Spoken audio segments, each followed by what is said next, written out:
Hey everybody, and welcome back to the 9 Frames podcast. This is episode 36, and it is Friday, October 13th, 2023. Friday the 13th. Yeah, and it was bad luck for everybody trying to stay alive yesterday, which we are going to get into, but you can catch us on YouTube at 9 Frames Podcast. We're on Spotify at 9 Frames, and we're on X at 9 Frames Pod. Yeah, we'll get right into this. Wednesday and Thursday, a lot of elimination games, and looks like we're set for the NLCS. Yeah, going to be pretty exciting. Too. Yeah, both of the championship series set. We're going to pick one of them now, pick one of them on Monday, and we're going to get into it now. We're going to kick this off with the Lone American League Series now because the Rangers have it all wrapped up and are waiting for their opponents. The first elimination game is going to be between the Astros and the Minnesota Twins, where the Twins are facing elimination.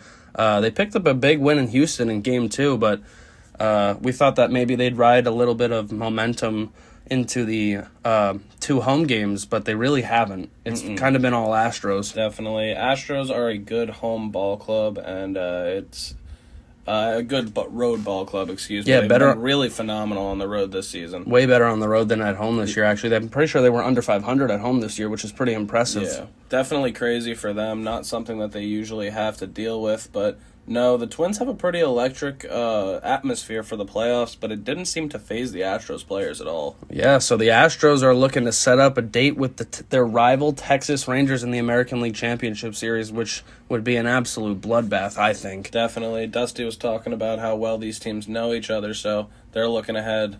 So we'll get into Game 4 now. As you remember, in Game 3, the Astros offense exploded for 9 runs. It was a complete slaughter, 9-1. The Stros offense would be much more tamed in Game 4, albeit it doesn't really matter because the Twins' offense really didn't do much again. No, this game was very quiet offensively. The Twins just haven't been getting many hits. Yeah, Jose Urquidy was the starter for the Astros. He's been really good for them in the postseason. Another one of those guys that just seems to step up every time he's called upon in the postseason. Yeah, pretty funny to see because he kind of had a rough regular season, but he just snaps right back into it when it becomes the postseason. It's incredibly impressive how quick Astros players seem to just flip a switch when the postseason hits. Urquidy's final line would be 5 2/3 innings, only 3 hits allowed, 2 earned runs because he would give up a pair of homers, a walk, and 6 Ks. So, I mean, you really can't complain about that. Borderline, I mean, he needed 1 out for a quality start, according to the book. But yeah, and the thing about the playoffs is if this was a regular season game, they would have pushed him, and he would have got that quality start. So the team knows that he kept him in the game. Here. Yeah, absolutely. Yeah, Dusty Baker and the Astros just trying to wrap this series up, so they go to their dominant bullpen, probably the best bullpen remaining in the postseason now. The Twins would actually score first in this one in the first, thanks to a Royce Lewis home run, his 4th of the postseason in just 6 games.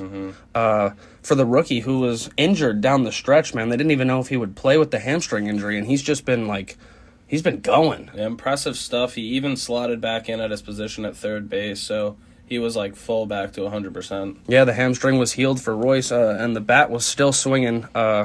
He puts them up 1-0 in the bottom of the first very quickly. Unfortunately, weirdly enough, the Twins seem to go with a bit of an opener in Joe Ryan. They only gave him 2 innings. I think it's because his numbers against the second time through the lineup are not nearly as good as the first, so they were going to pull him and try to use a rested bullpen for maybe to gut out a win. But yeah, I'm not going to lie. I think it would have been smarter to ride him out. He's got a great arm, and he's got great strikeout stuff, so instead of just switching it up to the pen, it didn't really hurt them too much either way, but I don't know. It's not a move I would have made. I think I would have given him a little bit longer of a leash. He only gave up the 1 run in those 2 innings. It was a solo shot in the top of the second inning is what I was about to get to, is the Astros answered right away. And it was Michael Brantley, who's another one of those guys, man. He's just a reliable hitter in that lineup. Yeah, this is just what the Astros do, answering right back and with a veteran like Brantley. He hits his first home run of the postseason to make it 1-1 in the top of the second immediately. And then, man, in the 4th inning, if it's not it's got to be Alvarez for the best player in the ALDS for the Astros so far, but close second, man. Jose Abreu had a crazy series. He continues his torrid run with another 2-run home run, his third of the postseason in just 4 games. Yeah, I mean, it's hard not to say with the Astros winning 3 games in this series that Abreu wasn't the MVP of 2 of the wins. Yeah, I mean, it was him and Alvarez basically fueling the entire offense throughout the entire series. What a tag team. That puts the Astros up 3-1 in the top of the 4th. The Twins would get one back from an Edouard Julian home run in the 6th inning. That's his first of his postseason career, so congratulations on that.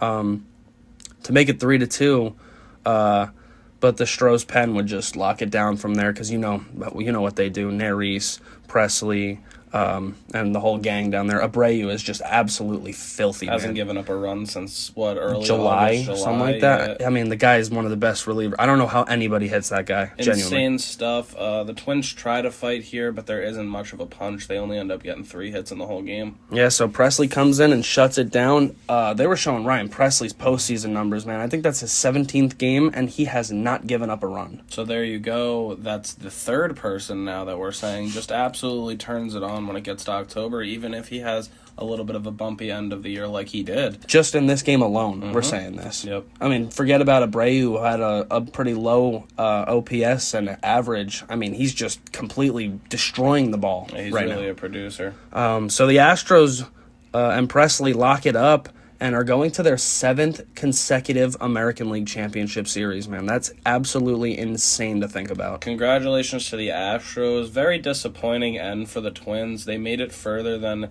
anyone really gave them credit for. I don't know if you saw the quote from Correa.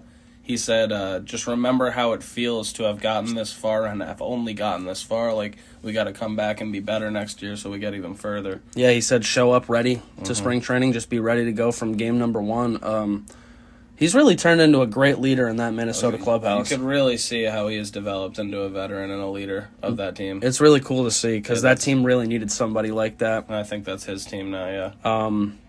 And now we get to look forward to Sunday where, I mean, we'll set it up in a little bit, but the series is Texas versus Houston in the ALCS, and that will be so much fun. Definitely going to be a lot of fun. We're actually probably going to get right into that in a bit here and end up making our predictions at the end of that. It's going to be hard to predict that one, man. Definitely. Those are exact same record. They lost the division to the other team on the last day of the season. It's going to be so much fun. Played such similar seasons, yeah. I love 7-game baseball series, too. Yeah, and real quick, as you just said, we were pretty hard on the Twins a lot this season, as we were for a majority of the American League Central, with the exception of maybe the Tigers. We gave a little more credit because they weren't expected to be as good as they were.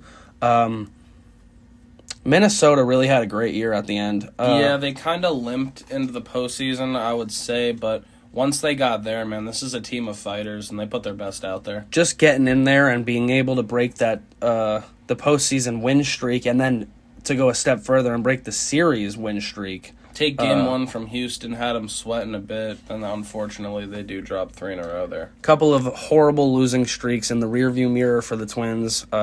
Feels like a new era of baseball for them, and the fans really showed out for those 2 games and the wild card Very games. impressive to see. They love baseball there in Minnesota. And I will say, just to toot my own horn, this is the only series in the DS round that I got right at all. Did you get a 2-year-old horn when you went 1 for 4, bro? Well, yeah, but did you get any of them right? Yeah. I Not got the by Phillies. games? I got the Phillies. Well, I got Texas right as well. I did. This you is meant by games. in games. I got Houston in 4. This is exactly what I called. That's fair enough. Yeah, I was a game off for the Phillies. I said in 5, but they won in 4. We'll also Yeah, no, get into that. I also had Texas winning. I just had that in 5, and they won in 3 instead. But no, this is exactly how I saw this series going. That's what I mean. You're right. I mean, I thought that once they went back to Minnesota 1-1, I thought the Twins might sneak a game, maybe grab the series, but I don't know. They let their foot off. The offense just really didn't show up at home, which is kind of odd. Yeah, so Minnesota Twins, we will see you next year. Congratulations on a solid season. And Houston moves on. We will now move into the ALCS. Yeah, same shit, different season for the Houston Astros as they play for their 7th consecutive American League Championship. And here we are, folks, the American League Championship Series. The last two teams in the AL going for that pennant sees the silver boot hit prime time, as Texas will have to visit Houston to start the series on Sunday night. I absolutely cannot wait for this series to start. We should just fast forward to Sunday, man. Yeah, for real. This is a series that hasn't been possible for most of the franchise's histories, as Houston was mostly an NL team until recently. I haven't looked it up to confirm it, but I believe this is the first time they're meeting in the postseason in their history. I would agree that it probably is, because I do not think that they met in the World Series. It hasn't happened since they played in the American League, the Astros. I don't think there was a Houston-Texas World Series. Maybe I'm wrong. We know the years that Texas went to the World Series. Oh, yeah, that's quite literally true. Yeah, they didn't. They've never seen each other. So this is going to be a huge matchup. And as I said last segment, Dusty Baker was talking about how well these teams know each other, even down to the coaching staffs. Yeah, and it's a couple of all-time great managers, Bruce Bochy and Dusty Baker, trying to outmanage one another. It's going to be really fun. Over there in Texas, too, man. Should be super interesting to see how they play chess here with the guys. Yeah, it's going to be super fun. Houston did win the season series versus Texas 9-4 in 2023, and that includes a Houston sweep September 4th to September 6th in their last series of the season. Pretty tough, because if the Rangers win just one of those games, you'd think they end up winning the division. They would, yeah. So, tough.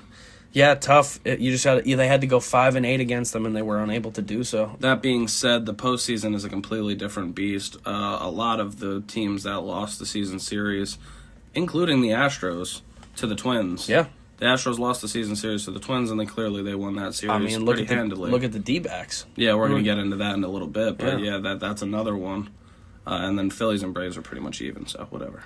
But, that's going to be a super interesting series. It wasn't very even during the regular season, but Texas definitely had a pretty tumultuous year. Yeah, and I would say Texas is definitely healthier than they were the last time they saw Houston. More depth as well because of their trade deadline, and I don't know. They might be getting the dog Max Scherzer back. Who knows? He threw 60 pitches yesterday. He said he's feeling great. Bochy said if he's on the roster, he's going to be a starter. Yeah, they really could use him right now. So Houston has announced Verlander for Game 1 Sunday night. Give me Verlander versus Scherzer on Sunday night. They'll surely go Framber Valdez and Christian Javier after that. And then Urquidy, probably. Well, depending on how the series goes, they could either go Urquidy or a 4-day Verlander rest. That's if they're down 3-0. Yeah. I don't know if that's something they would do. Yeah, I don't know if they're going to be down 3-0-1, and 2, I don't know if Dusty would try to do that to Verlander, because he would also be considering the next round, potentially, and you don't want to burn him out too early. Yeah, and it looks like Houston is using Hunter Brown as a bullpen arm. Yeah, fair enough. And I don't know if we're going to be seeing J.P. France. You mentioned him on the last episode. I'm not sure if he'll make the roster. Yeah, it looks like it's Urquidy's spot now after the performance he just turned in. I don't know why he would lose it. Should be Verlander it is Verlander on Sunday. Should be Valdez and then Javier, and we'll get into the rest of that on Monday's episode after that.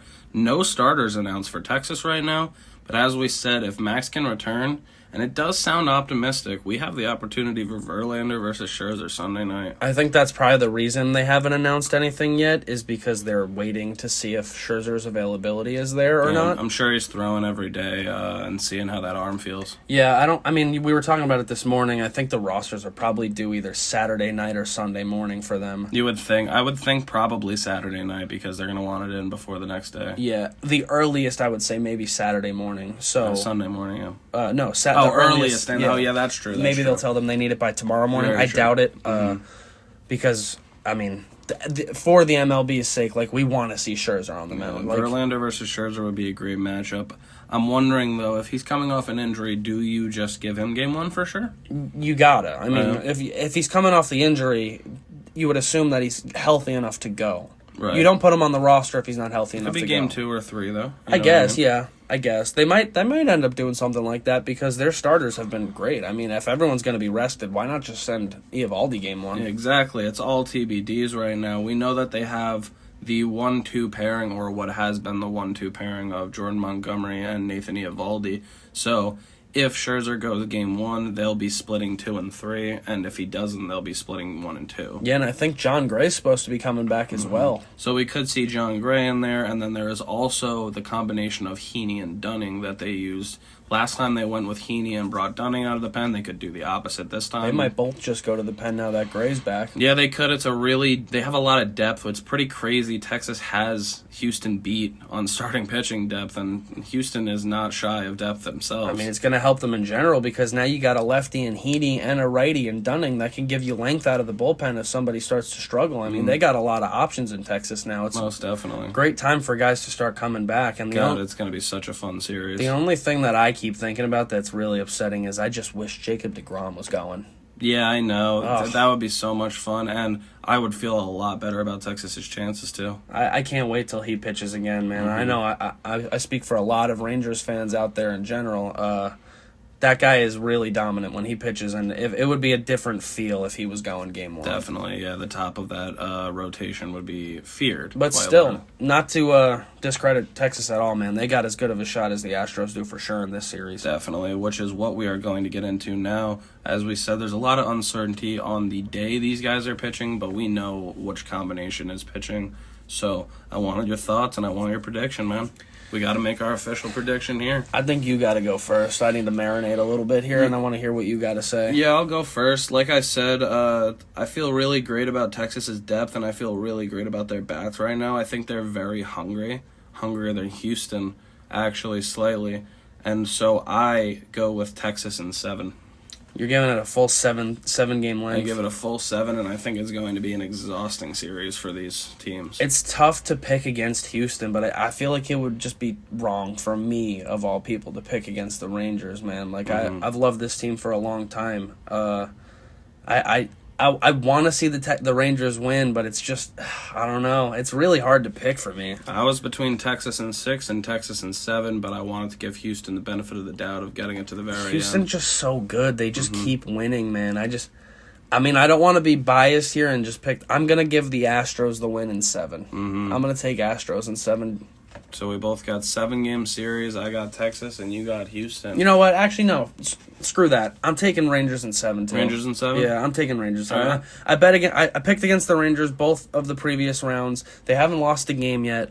I'm not picking against the Rangers again. Rangers in 7. I had them last round. I got them this round. I had them in 5 last round. I got them going the distance this round as well, even though they didn't have to. To be fair, the Stros dropped the game against an 85-win team. The Rangers have played a 99-win and a 101-win team, and they didn't lose a single game. I think they're feeling great, and I think their pitchers are a different breed right now. So yeah, I got them in 7. I was leaning Astros, but honestly, I've convinced myself I'm not picking against Texas again. Texas in 7. We both got Texas in 7. You heard it here first.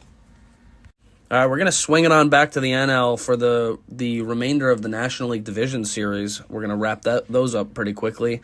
The D-backs, speaking of pretty quickly, they look to polish off a 3-game sweep of the rival Dodgers, man. And, I mean, what the hell happened to the Dodgers? Not at all what I thought we would be saying half a week ago. The D-backs, super disappointing performances for LA. The D-backs have just had looked like they had their number all year. We were talking about it, man. Like going into the postseason series, the D-backs looked good against the Dodgers early season. They won and then had 5. I don't even know if it was that good. It was like 5 out of 8. So they were 5-3, and then they lost the next 5 to end the season. So the Dodgers were on a pretty lengthy win streak against the D-backs heading into the series, and it hasn't looked like that's been the case at all. Nah, any advantage we thought they had went right out the window in Game 1 when they got blown out 11-2 or whatever it was. Yeah, it was 11-2. Yeah, it hasn't gotten any less ugly. No, I mean the Dodgers make this one a little more close, but unfortunately the D-backs are going to polish, like I said, off that 3-game sweep and just they're going to do what they need to do to make it 3-0. They take Game 3 4-2 behind a huge third inning from the Arizona Bats. Postseason history, actually. They become the first team, the Arizona Diamondbacks, with 4 home runs in a single postseason inning. That comes from, the first one was Geraldo Perdomo, his first, Marte, his second, Christian Walker, his first, and then the most impressive one, I think, was Gabriel Moreno. He hits his third. He hit one down the right field line that they said at first it was a home run. Then they called it back and said it was foul.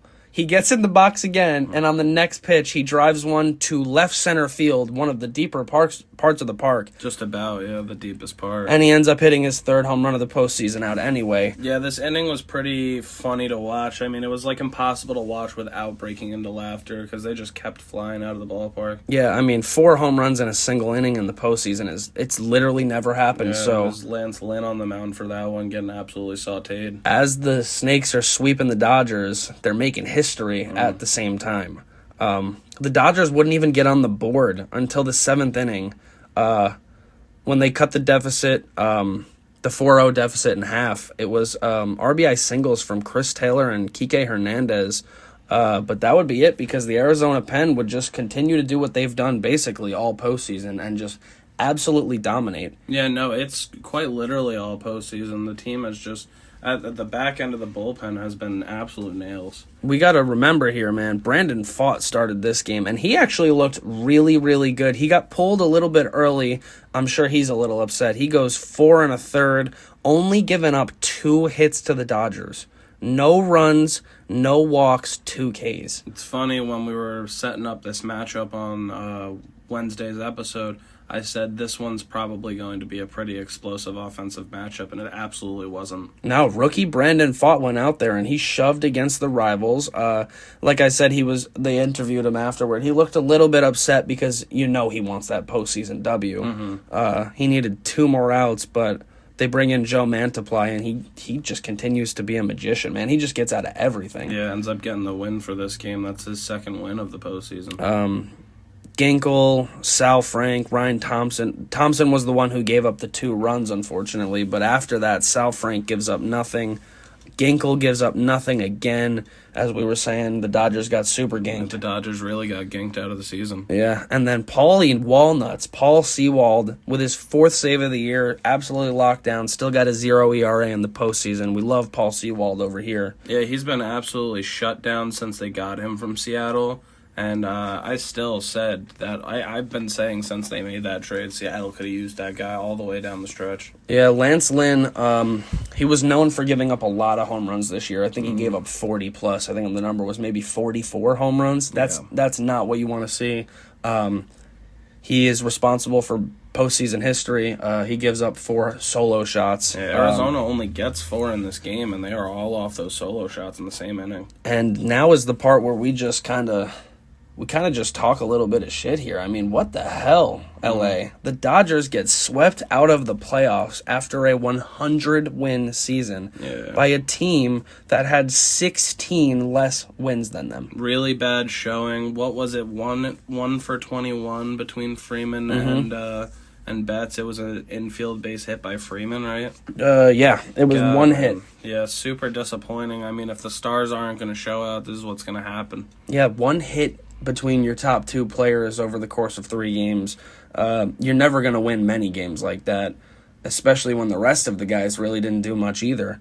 It didn't really seem like the Dodgers had many extra base hits. It was mostly just singles and walks, and then they would just kind of flop over. Yeah, the D-backs make a dominant statement here and send themselves to the championship series to face the winner of the Phillies and Braves. Yeah, they're going to be making their 3rd LCS appearance and the 1st since 2007. Yeah, so clearly the Dodgers and them haven't been on the same trajectory, but now it is their time. And they've clearly just put the Dodgers in the grave. I mean, this is why baseball is my favorite sport, because who the hell would have thought that after a long season, and I mean, people didn't even think the D-backs were going to make it for a while there. Remember that ugly streak where they just lost like 8 in a row or something like that? Yeah, we were saying they were probably just going to squeak, and they did. And they ended up making everybody pay so far. For the 2nd consecutive year, the National League Championship Series will have the 6th seed play for it. Shout out to the D-backs, man. They really did their job.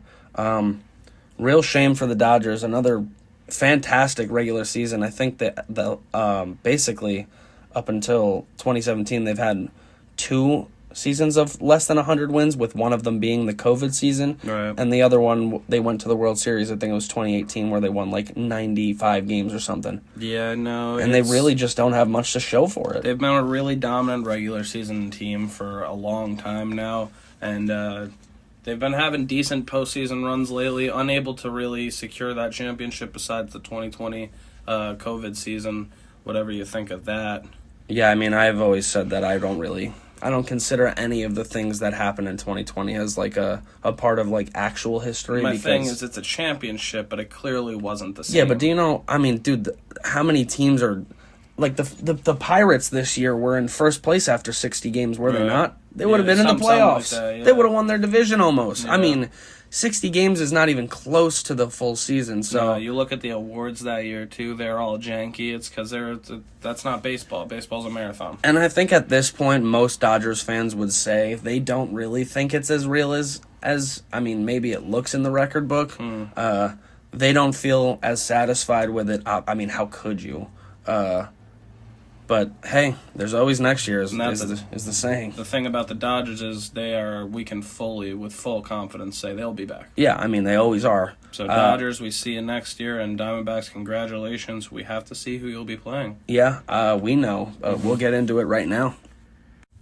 Taking it on over to the last National League Series that we have to wrap up. The last series in general that needs to be wrapped. Yeah, very true. For the division series. And it will be Atlanta visiting Philadelphia in Citizens Bank Park for 2 games, Wednesday and Thursday, as Philadelphia looks to eliminate their division rival for the second year in a row and head right back to the National League Championship Series. Yeah, and it's nice for them to go home after the absolute squander job they did in Game 2, where they blew that really late, and then Harper gets doubled off with a great play from Harris. Yeah, now that they're split 1-1, they feel like they really got to get back on the board in a big way. Absolutely. They had a real chance to come back up 2-0, and they blew one. So how did they respond in Game 3? They look to one of their 2 aces in Aaron Nola as the Braves look over for Bryce Elder to step up. And this one gets ugly kind of early. I mean, the Braves strike first with an Ozzie Albies single to go up 1-0, and they're feeling pretty good. But the bottom of the third, man, they couldn't respond in a bigger way. The Philadelphia Phillies, that is. Nick Castellanos hits his first homer of the postseason here. Pretty crazy that we're even saying first right now, knowing what we know on Friday. That makes it 1-1.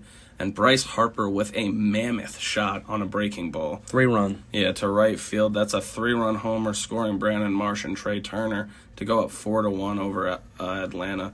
And JT Realmuto just keeps it going with an RBI double to make it 6-1. That's a 2 RBI double. Absolutely slashed that ball to the left center gap, man. Yeah. Realmuto's had a really nice postseason so far. He scores Alec Bowman, Bryson Stott. Bryson Stott's really been all over the place as well in this series. Yeah, he's a nice player, man. And now, after that third inning, Philadelphia is up 6-1 on Atlanta. Yeah, I mean, that's just really tough. You finally crack through. I mean, both Nola and Elder looked really, really good for the first 2 innings. They finally get Nola to crack in that third, and Elder just implodes when he gets back to the mound. And a guy like Nola giving up a single for an RBI in the third could kind of shake him up.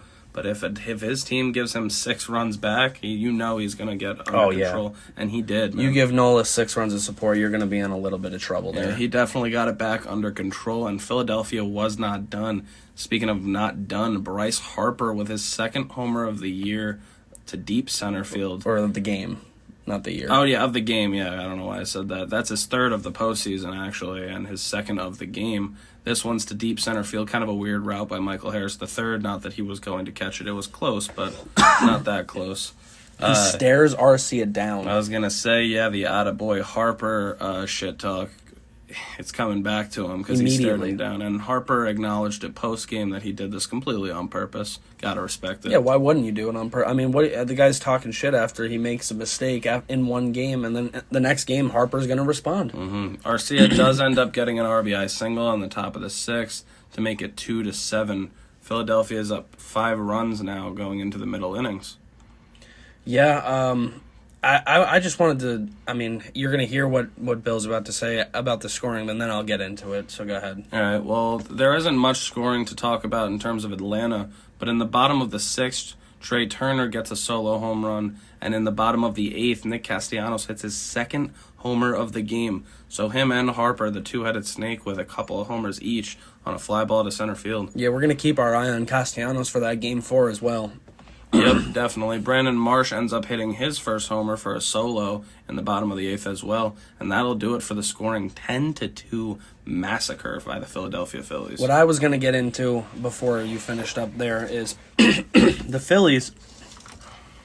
The theme of the postseason typically is if you out-homer your opponent, you're going to win the games.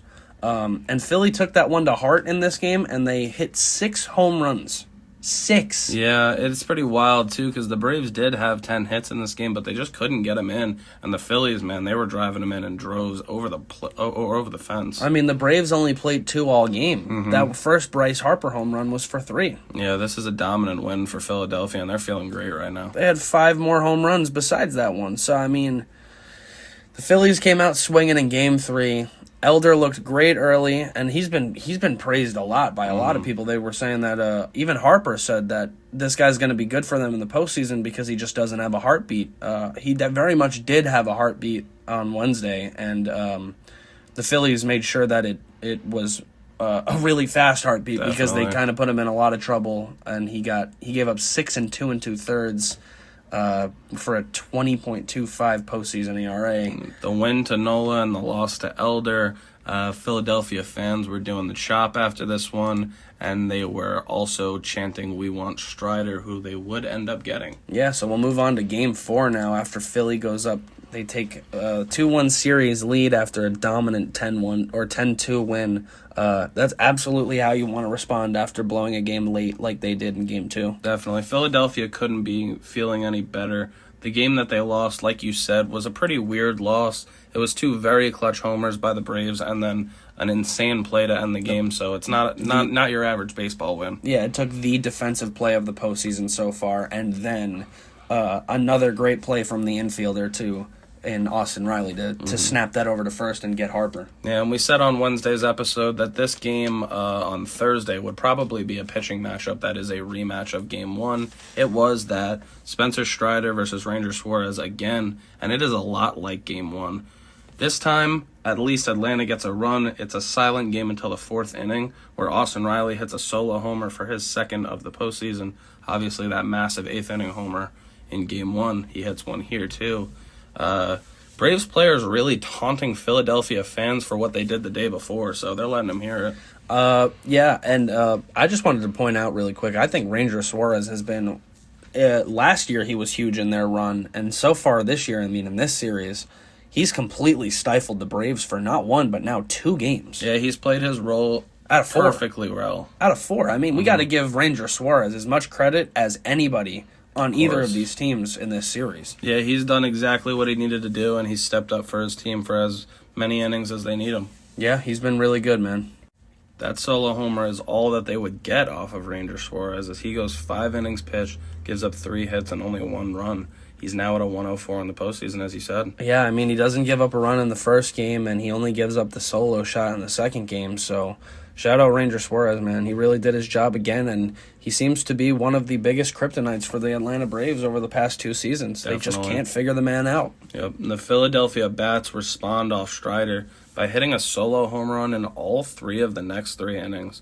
That's Castellanos in the 4th inning. Immediately responding to the Riley homer, too. Trey Turner in the 5th, and Nick Castellanos again in the 6th for his second homer of the day. He's now the only player to hit back-to-back 2-homer games. Yeah, I mean, and the crazier part is he didn't do that all season. He didn't have back-to-back games in the regular season with 2 home runs each game. Now he's the only player to do it in postseason history, and he puts Philadelphia up 3-1 in the 6th inning. Baseball's definitely funny like that, man. It really is. Shout out to Nick Castellanos. He's definitely the NLDS MVP for them. Another guy that's an absolute thorn in the side of the Braves. They just can't get him out. Yep. The Philadelphia pen comes in, and they struggle with control. They end up having 4 walks over 4 innings pitched, but they do not break. They only bend.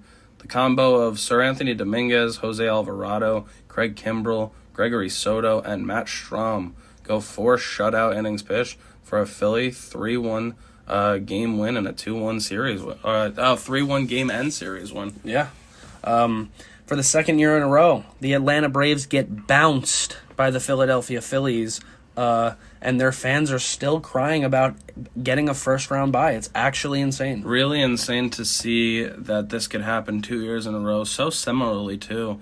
It's nice to see that Brian Snitker, the Braves manager, he's not making excuses, and he's saying that this is clearly a shortcoming of them on the field and not anything else. Thank God somebody from that side has a little bit of sense, because my God, man, how could so many people be complaining about having byes in baseball, man? You get to rest for 5 days instead of having to fight for your survival. Who's choosing fight for their survival over rest? Yeah, I don't really get it. I know it keeps you fresh and in the game mindset, but ask the Marlins or the Brewers if they wanted to buy or not, or any of the team.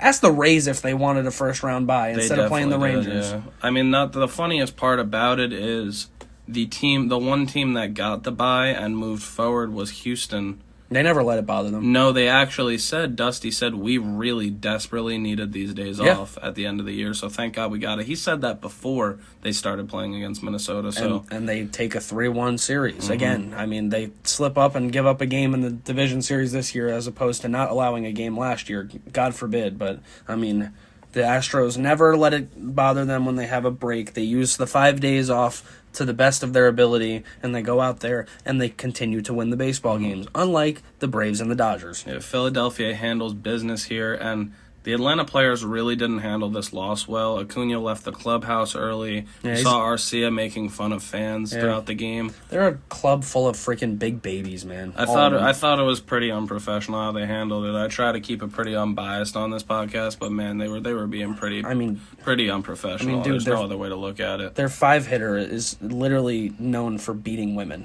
So and drunk driving. So I mean, they're not the best organization in terms of morality. Very true. They have kept him firmly in their lineup the whole time. They got a real asshole culture about them. And I, for one, am going to be completely biased. Thank God they're gone.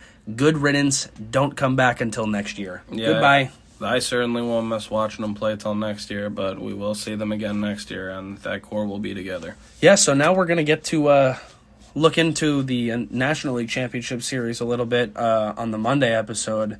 And it won't involve the Braves again because they can't beat the Phillies. And it won't involve the Dodgers this time either. Yes. Just like last year. This time, Philadelphia hosts Arizona for the NLCS in a wild matchup that we did not foresee. And I know Arizona only had 84 wins and they snuck in there, but if I've seen anything from those first 5 playoff games that they've played, I ain't taking them lightly if I'm Philadelphia, man. No, definitely not. We're going to set that series up on Monday as Game 1 is Monday night, and it's exciting times for both of those franchises. We'll give you our predictions and our thoughts on that series Monday. Bye-bye, Atlanta.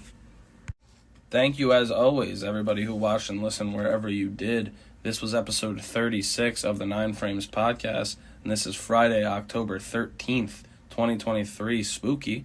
I've been Bill Whalen. And I've been Mike Whalen. Yeah, we're getting close to the Halloween season, and the fall is upon us. It's baseball weather. With the Halloween season comes the Fall Classic, and that is right around the corner. We are down to just 4 teams, and we couldn't be more excited. Make sure to keep up with all the content. We'll be on YouTube at 9 Frames Podcast. Our Spotify is 9 Frames, and our X is at 9 Frames Pod. This is exciting times, folks. Yeah, and I just wanted to point out, we noticed that we got the first video with 100+ views on it, so thank you for the continuous support.